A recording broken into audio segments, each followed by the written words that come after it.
You will fail your way to greatness. Most people allow their fear of failure to outweigh their desire to succeed. When you're willing to fail again and again and again, when you make up your mind to become unstoppable, when you make up your mind to become a no matter what person, then that will then give birth to a part of yourself that you don't know right now. Imagine, if you will, being on your deathbed and standing around your bed, the ghost of the dreams, the ideas, the abilities, the talents given to you by life, and that you, for whatever reason, you never went after that dream. You never acted on those ideas. You never used those talents. You never used those gifts. And there they are standing around your bed looking at you with large angry eyes saying, "We came to you, and only you could have given us life. And now we must die with you forever." See, most people stop short of their dreams and park and get off the highway of life because of the rejections of life. You will always be rejected. It's no big deal. Jack Canfield said rejection is a myth. It's not like when somebody says no and then they slap you. No, it's just, to me, make no your vitamin. Get excited about the no. Why? Because every time someone says no, that brings you another step to a yes. You're getting closer. Trust me, you will win if you don't quit. You will win if you don't quit. Even a broke clock is right twice a day. As you go through the challenges of life and you look at it and embrace whatever comes to you, don't run from it. Step toward it. Don't try and duck it like most people do. See, most people want it easy. See, if easy come, easy what? Easy go. See, but when you go at what you're going to deal with and you deal with the difficulties of it, when you handle those hard things close at hand, making those hard decisions right now that you don't want to make, learning those things that you don't like to do, but you know that in order for you to get where you want to go, this is one of the hoops that you have to flip through. And I'm saying to you, whatever you got to do, do it, because if you don't, life is going to whoop you until you surrender.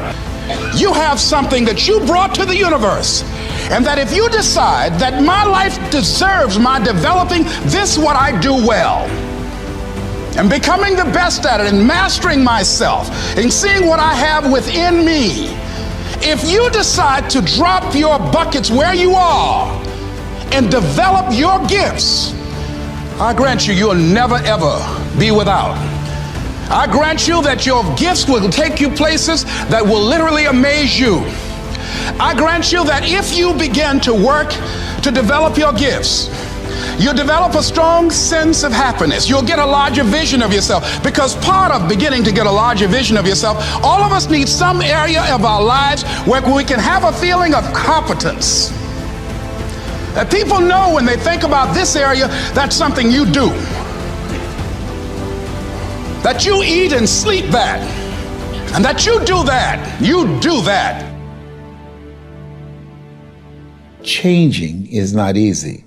That changing your life, changing habits, reinventing yourself, picking yourself up after life has knocked you flat on your back. I've got to say, when life knocked you down, try and land on your back, because if you could look up, you could get up. Well, that sounds cute, but that's not easy. When I was diagnosed with prostate cancer 17 years ago, that first time that happened, I said, hey, I can handle this. Then when it came back a year later, last year, 17 years later, and this time it metastasized to 7 areas of my body and ate 40% of my T1 vertebrae. Now the stakes are higher. It's this life saying, okay, Mr. Motivator, you beat cancer the first time. What you gonna do now? I started laughing. When the doctor told me, he said, why are you laughing? Are you in denial? I said, no. I said, I feel like Mother Teresa. He said, what do you mean? She said, Lord, I know you know how much I can bear. I just wish you to have so much confidence in me. I said, the stakes are higher. So I've got to dig in and got to fight more, because at the end of the day, life is a fight for territory. And once you stop fighting for what you want, what you don't want will automatically take over. And so it's a fight, it's a challenge in life every day. And what we have to do is embrace it. What we have to do is see it as a project to be worked on. In life, you will always be faced with a series of God-ordained opportunities, brilliantly disguised as problems and challenges. And so I see even cancer as a gift, as a God-ordained opportunity. If you died today, what dreams, what ideas, what talents, what books, what music, what leadership, what voice will die with you? There are a lot of people who are biting their fingers in fear that they might lose their jobs. But there are few people who have decided within themselves, I'm going to make it. Some people aren't waiting to be cut. Some people are moving on their own because they feel within themselves, I've got what it takes to make it. They're not afraid about tomorrow because of how they see themselves, because of what they feel that they deserve, because of what they feel that they can create for themselves. Because these people have decided, as they look at the future, as they look at themselves, there's a way. Where there's a will, there's a way for me to begin to create a way out of no way. And when you have that kind of consciousness, when you have that kind of spirit, nothing can stop you. Nothing.